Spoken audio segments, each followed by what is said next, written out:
Epilepsy और autism, क्या ये दोनों संपर्कित है? आज जानेंगे। नमस्ते, मैं डॉक्टर दीप्तांशु दास हूँ।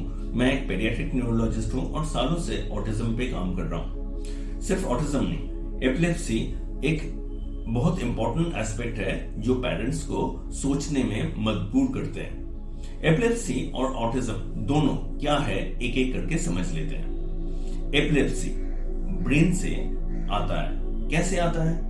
देखिए, ब्रेन पूरा बॉडी को कंट्रोल करता है। ब्रेन एक इलेक्ट्रिकल सर्किट जैसा है जिसका काम है अलग अलग जगह अलग अलग मात्रा में इलेक्ट्रिकल सिग्नल भेजना और सही तरह से उसको कंट्रोल करना। लेकिन अगर किसी तरह से इस ऑर्गन में शॉर्ट सर्किट हो जाता है तो क्या होगा? वहां सही तरह से काम नहीं हो पाएगा और पूरा चारों तरफ तहलका मच जाएगा। तो अगर हम लोग ऐसा होने देते हैं तो प्रॉब्लम हो जाएगा, और ये अगर लंबा टाइम के लिए चलता है और प्रॉब्लम होगा। अब आते हैं कि ऑटिज्म क्या है। ऑटिज्म एक सोशल कनेक्शन प्रॉब्लम है। मैं जब आपसे बात करना चाहता हूं, मैं आपसे जुड़ता हूं, लेकिन अगर जुड़ नहीं पाऊंगा तो सही तरह से बात नहीं कर पाऊंगा और ऐसा कुछ करूंगा जो आपको अच्छा ना लगे। ऑटिज्म में ऐसा होता है, लेकिन इसके पीछे डायरेक्टली हमारा ब्रेन का रोल आ जाता है। देखिए, ब्रेन के अंदर जो माइक्रोस्कोपिक नर्व सेल्स होते हैं उनके बीच में कनेक्शंस बनते रहते हैं और छूटते रहते हैं। कैसे? अगर मैं अभी आपको नया कुछ बोल रहा हूं और आप उसको सीख रहे हैं, आपका ब्रेन नया कनेक्शन बना रहा है उसे रिटेन करने के लिए, लेकिन अगर उसको रेलेवेंट ना लगा तो वो मेंटेन नहीं करेगा। तो वो इंफॉर्मेशन को रेलेवेंस अटैच करना पड़ता है। लेकिन अगर ब्रेन किसी तरह से ये रेलेवेंस अटैच नहीं कर पाता है तो वो कंफ्यूज हो जाता है कि कौन सा इंफॉर्मेशन रखे और कौन सा नहीं रखना है। और ऑटिज्म में ये जो इंटरनल कनेक्शंस है वो सही तरह से बन नहीं पाते हैं, और अगर वो बन नहीं पाते हैं तो वहां प्रॉब्लम हो जाता है और आउटपुट नहीं आता है। ऑटिज्म में ब्रेन में सही तरह से कनेक्शन ना बन पाने के कारण से सही कनेक्शन बाहर नहीं बन पाता है। तो ये समझना है, ऑटिज्म और एपिलेप्सी दोनों में ब्रेन का रोल है, और ये जो टाइनी नर्व सेल्स है इसका फायरिंग के साथ डायरेक्टली कनेक्शन है। अब यहां और एक सिचुएशन जोड़ने का जरूरत पड़ेगा। देखिए, एपिलेप्सी और ऑटिज्म दोनों का एक डेवलपमेंटल संपर्क है। यूजुअली इसका ओरिजिन अर्ली चाइल्डहुड से होता है। ज्यादातर सिचुएशन में एपिलेप्सी स्टेप बाय स्टेप उम्र के साथ घटता जाता है, और किसी का 5 साल तक ठीक हो जाता है, किसी का 16 साल, किसी का और टाइम लेता है।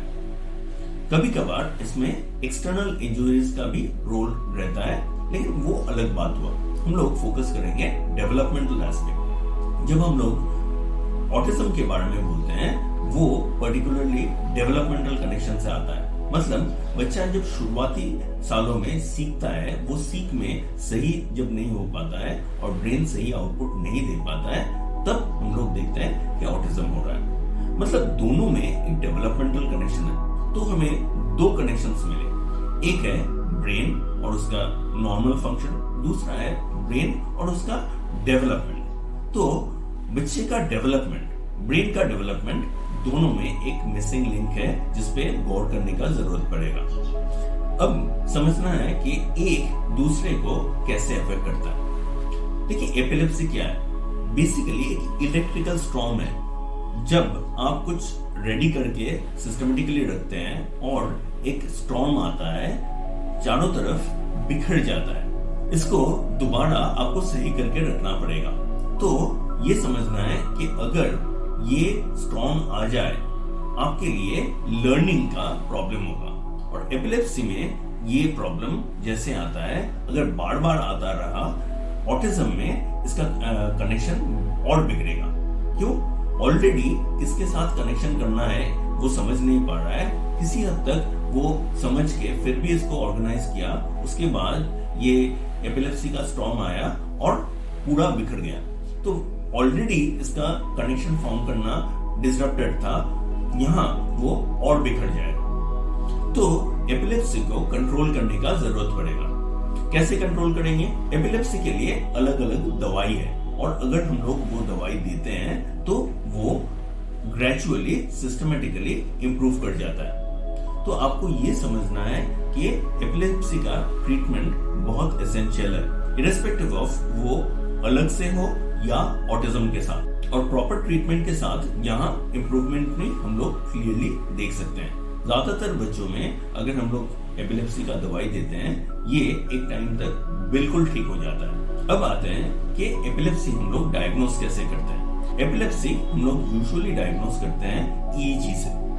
तो फिर ईईजी में अगर कोई बदलाव देखा जाए तो उसका मतलब क्या एपिलेप्सी है? ऐसा नहीं है।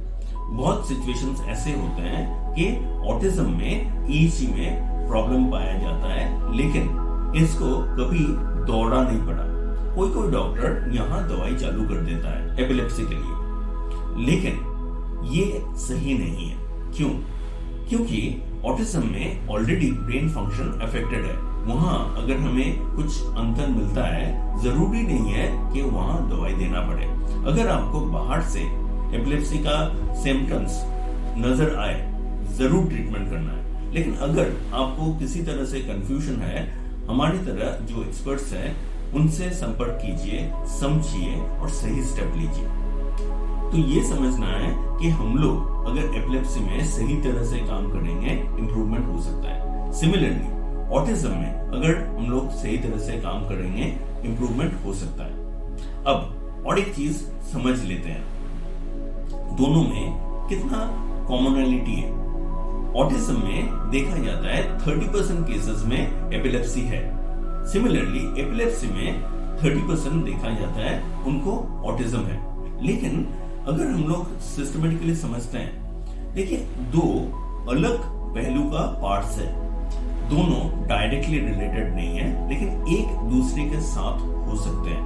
दोनों का ट्रीटमेंट जरूरत है और अगर हम लोग ट्रीटमेंट करेंगे, इंप्रूवमेंट हो सकता है। कैसे हो सकता है डिटेल में समझना है और उसके लिए अलग जो वीडियोस है उसको देखिए हमारे चैनल पे। और अगर आप लाइक एंड सब्सक्राइब कर लेते हैं, आपको फर्दर नोटिफिकेशंस मिलेंगे फर्दर वीडियोस के लिए।